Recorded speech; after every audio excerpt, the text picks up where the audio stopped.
Hi everyone, welcome to part 3 of this video series on enhancing lymph flow. This topic will be all about the practical things that you can do every day to get your lymph moving. And this is everything from food to herbs to lifestyle practices. But before we go into all of those kind of tips, I just want to kind of reiterate why it's so important. Why do we need to do these things in the first place to get our lymph flowing? And I really do think that our lymph systems are more burdened than ever. They're continuously working to eliminate harmful compounds from an increasingly toxic environment. And on top of that, we are generally more sedentary than we used to be, which kind of puts a damper on our body's main way of pumping the lymph fluid, which is muscle contraction. Prolonged stress that is rampant these days is chronically elevating our cortisol levels, and that causes damage, atrophy, and even paralysis of the lymphatic vessels. Not to mention our lymph just does not flow when we're in that sympathetic fight or flight nervous system. It does do a great deal to shut down the lymph functioning. And the lymph is sensitive in this kind of overburdened state. It starts to lose its capacity to function, and this actually happens long before you may notice any overt symptoms. But there's a lot we can do, and I do really believe that all the little things that we do every day, they add up. Restoring healthy lymph function is a daily practice. I always imagine a large bucket, and everything that congests the lymph is continuously pouring into this bucket from the outside world. And yes, this will happen less if you eat clean whole foods and kind of watch your toxin exposure. But even so, for anyone, it's unavoidable. It happens naturally. But the trick is we can poke holes in the bottom of the bucket. Everything that we do on a daily basis that supports lymph flow kind of acts as another hole at the bottom of the bucket to negate some of the effects from the continuous filling at the top. So if we don't have our daily practices in place, it is likely that we can get kind of behind, start losing this race, and allow our buckets to overflow. So let's just go over some practical ways to maintain lymph health through diet, herbs, and lifestyle. So starting with hydration, which dehydration is thought to be the most common cause of congested lymph. The lymph is 95% water. And just like a stream, again, flowing water tends to run clear and stagnant water tends to become murky with impurities. And these impurities can build up in the tissues surrounding the lymph vessels. Water is attracted to these areas, and that creates swelling or lymphedema. So roughly, you want to use a guide of half of your body weight in ounces. So that's half your body weight in pounds. Take your weight in pounds, divide it by 2, and that number in ounces is a good guideline. But you do always want to pay attention to your body. Find out what works for you. Everyone does need a different amount of water. But anytime we're treating the lymph, we want to focus. We really want to hydrate well. You may be thinking as much as doubling your hydration during time periods where you are treating the lymph system. It'll really help things flush through. You may want to drink more than water. Adding a little bit of minerals to your water will help you absorb the water that you're drinking. So this can be either a little pinch of sea salt. They make trace mineral supplements that add minerals to the water, or you can use a wedge of lemon, a wedge of lime. Those are particularly great because they're also very alkalizing to the body. If you suspect you're dehydrated, or even if you don't, sometimes we don't always know, but there is an Ayurvedic practice that requires keeping a hot thermos by your side, just warm hot water all day, and you want to sip on that about every 15 minutes. And if you try that out for 1 or 2 weeks, just see if it makes a difference for you. It's one way to kind of find out, am I dehydrated? Do you feel better after those 2 weeks? Um, and I do want to stress that I think becoming dehydrated is like becoming sleep deprived. It's really hard to make up for. So if you start to feel it, it's important to focus a little time on replenishing your body fluids for a concentrated amount of time, or else you can kind of start to chronically lag behind. Um, with nutrition, of course, there's no one size fits all, just like anything in nutrition. Um, the number one rule is to eat right for your body and your digestion. Any food that is hard for you to digest will exacerbate your lymph stagnation. Even if that food is supposedly a health food, we want to pay attention to your symptoms. And it's really important to identify or and avoid, once you identify any foods that you have a reaction to, whether it's an allergic type of reaction or one of those harder to pinpoint type of intolerances that can have a delay to it. So the lymph is not only burdened by the job of removing the molecules your body is reacting to, but also the ensuing inflammation creates a snowball effect on lymphatic congestion. So that's most important. And then we'll kind of discuss some of the top foods that improve lymphatic function. Um, red foods, so red fruits and vegetables, basically. Ayurveda has traditionally used these red fruits and vegetables as lymph stimulators. So these are things such as beets, cherries, cranberries, pomegranates. Um, they all are going to have a high level of antioxidants, and particularly an antioxidant called anthocyanin. Those are known for their protection against free radical damage and heart disease. They regulate enzyme production, which assists the lymph in its role absorbing nutrients. And they are also potently anti-inflammatory. So deep red foods, eat plenty of cherries, strawberries, raspberries in the summer, pomegranates in the fall, cranberries and beets in the winter. Um, Beets are the superstars. They are one of the few foods that contain a pigment called betalain. Those are extra potent antioxidants and anti-inflammatories. They cleanse the blood.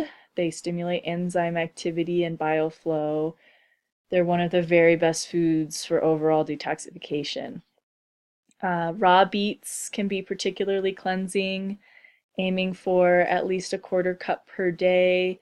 I like to juice them. They pair really well with apples, carrots, ginger, lemon. It's a good, easy way to get that quarter cup of the day. And of the berries, the cranberries are particularly detoxifying. They're very hydrating. They're very antibacterial, and that kind of helps the lymph with its pathogen filtering role. Citrus fruits are also amazing at stimulating lymph flow, and they also aid in detoxification. They contain really powerful enzymes. They're an excellent source of vitamin C, which supports immune function and also has a role in strengthening the lymphatic vessels. The pith of the citrus fruits, which is the white bitter part underneath the skin, the pith is a really strongly moving, lymph moving part of the citrus fruit. It contains a higher concentration of diosmin, which is a flavonoid that is actually it's isolated and made into medication for conditions of poor blood circulation. but simply just eating one citrus, or pomegranates also have this, with the pith every day, that can provide you with plenty of diosmin and other helpful bitter constituents for lymph flow, as well as cardiovascular and liver support. So if you're not accustomed to eating the pith, you can start by eating smaller amounts. Um, Toss it in a smoothie, or you can chop it up into very small pieces, or even grate it, and use it like you would the zest of the peel. So you can add it to recipes, anything you cook. It will add a bitter flavor, tangy citrus flavor. It can be a really nice way to get that healthy medicinal component in your diet. Leafy greens, leafy green vegetables, seaweeds, algae, they're all excellent detoxifiers. Many of us don't get enough of them. The vitamins and minerals they provide in very generous amounts are important not only for ramping up detoxification, but also for nourishing the lymph so that it can then nourish every cell in your body. Omega-3s are found in wild caught fish, nuts and seeds, seaweeds and algae again. They aid in toxin removal from the intestinal lining itself. So that's really cool and really helpful. For the lymph particularly, they do directly stimulate lymph flow through channels in the GI area, and they possibly help maintain the integrity of the intestinal barrier. So good stuff. The supplementation has been shown to support lymph movement in the brain's lymphatic vessels. So this may explain some of the mood, memory, and cognition type of benefits that we see from omega-3 supplementation.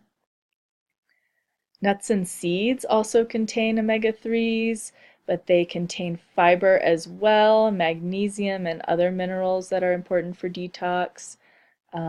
Walnuts, pumpkin seeds, sunflower seeds, hemp seeds, chia seeds, and flax seeds are all particularly great for the lymph. You want to soak those and or sprout them for just the most benefits you can get from them. Spices are really stimulating to the digestive enzymes. They act as antimicrobials, and many of the warming spices encourage sweating. They promote circulation. These are all things that are going to assist the lymph in its functioning. Some really good options for the lymph specifically would be garlic, ginger, turmeric, cayenne, cardamom, cinnamon, and black pepper, as well as coriander. So I just recommend using a generous hand with your spices, always to taste, but don't be shy with those. They're really great for you, really great for the lymph. Herbs as well. We have so many medicinal herbs that are immensely valuable for daily lymphatic support. They can also be valuable for more acute care, for lymphatic congestion, for immune impairment, detoxification issues, or digestive dysfunction as well. So they're all around. We have a lot of options to choose from. So I kind of tried to pick some here for those kind of 4 categories. Under lymph stimulation, herbs that directly have an influence on the lymph, we can use cleavers, calendula, red clover, red root, mullein, ocotillo, and violet. And herbs that are really wonderful for detoxification include aloe vera, burdock, ginger, nettles, stinging nettles, Oregon grape, turmeric, and yellow dock. And then herbs that are going to be hepatoprotective, or protective to the liver, supportive of liver health and detoxification, include artichoke, barberry, dandelion, gentian, golden seal, milk thistle, peppermint, uh, and many more, of course. Those bitter herbs, any bitter herb is going to help with detoxification.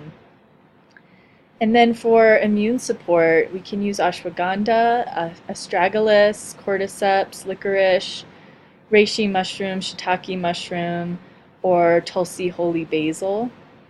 Um, all of these herbs are pretty safe in normal doses, but I would say, it's always ideal to speak with an herbalist or a natural health care practitioner of some sort that understands you, your unique constitution, any kind of interactions that you want to be aware of. So I will kind of highlight a few of these herbs that we just mentioned because some of them have very interesting roles for the lymph. So calendula is a wonderful soothing herb. It's very anti-inflammatory and astringent, and so that astringent property really makes it great for healing the intestinal tract if there's any leaky gut symptoms. It kind of closes things right up. It's very antimicrobial and immunomodulating, so it kind of regulates the immune system. It directly stimulates lymph flow by initiating these vasomotor contractions around the lymph vessels. So very helpful topically or internally. It's a very gentle herb. Ginger, everyone knows, ginger is really great for lymphatic flow. It encourages circulation and reduces inflammation. It scrapes excess mucus off of the lymphatic vessels of the small intestine, which improves their ability to absorb nutrients that are in the intestines. So that can be very helpful, especially this time of year, winter time. Ginger improves detoxification and protects against free radical damage and liver damage. Red root is a little less common. This is probably one of the most powerful lymph-moving herbs. It works especially well for congestion in the pelvic area. Improves severely congested lymph systems by eliminating excess mucus, such as in respiratory infections, and it has a way of discouraging fibrotic changes in the lymph tissue, which over time with aging we do develop some fibrosis, some scarring in the lymph tissue, and that can impede flow. So red root can help with that. Turmeric has been used for thousands of years to reduce inflammation, enhance digestion, detox, circulation. It stimulates lymph flow and plays a supportive role by modulating the stress response and the immune system as well. Turmeric reduces bloating and gas. It increases digestive enzyme activity. It thins excess mucus on the intestinal lining while increasing bile production. So this helps us absorb dietary fats and emulsifying, and it also emulsifies fat-soluble toxins so that we can eliminate them. Turmeric synthesizes new brain cells during stress. It lowers cortisol levels and mitigates the damage of stress-induced free radical damage via its antioxidant activity. It works with the lymphatic and immune systems to enhance the transport of antibodies to areas of stress. It assists the lymph to clean up toxins in a concentrated area while reducing the stress-induced spread of those toxins that can sometimes happen through the lymphatic system. During tumor formation, turmeric actually inhibits the formation of new lymphatic vessels that could initiate the spread of cancer. So, really amazing herb. Tulsi holy basil, another amazing herb. It's a very neuroprotective, free radical quenching, protects against radiation even. Tulsi is very balancing to our cortisol levels and other stress hormones as well. So during physical and emotional stress, it's a really good herb to have daily to combat that. It calms the nervous system and supports a relaxed mood and better sleep. And lastly, violet. Violet provides vitamins and minerals and overall nourishment to the lymph system. Also has a very gentle lymphatic stimulating action for acute or chronic lymphatic congestion, and works specifically in the breast tissue, which is why I included it in this list because the breast tissue is a very commonly congested area, so violet can really be a good friend in our lymph system for women. I just wanted to also mention a few easy to grab off the store. You can grab these tea boxes and they contain a lot of these herbs. Organic India has a brand of Tulsi teas, and all of them will be great because they all contain Tulsi, but particularly the lemon ginger and the turmeric ginger flavors are really good for lymphatic support. They'll have a really good blend of different herbs in there. Um, I also like traditional medicinals everyday detox, the lemon flavor. It's going to have a lot of those good detoxing herbs. And I also really like Rasa Coffee's adaptogenic coffee alternative. So this is an herbal, there's no caffeine, no coffee in it, but it's an herbal blend that you can make and substitute for coffee or just drink because it tastes good. And it has a lot of these really great lymph moving herbs, immunostimulating or immunomodulating rather, herbs and detoxifying herbs. It's a good overall drink every day. Um, and speaking of tea, I think it's time for me to take a little tea break, so I'm going to leave the last section about lifestyle practices for the next video segment. So I will see you there. Thank you.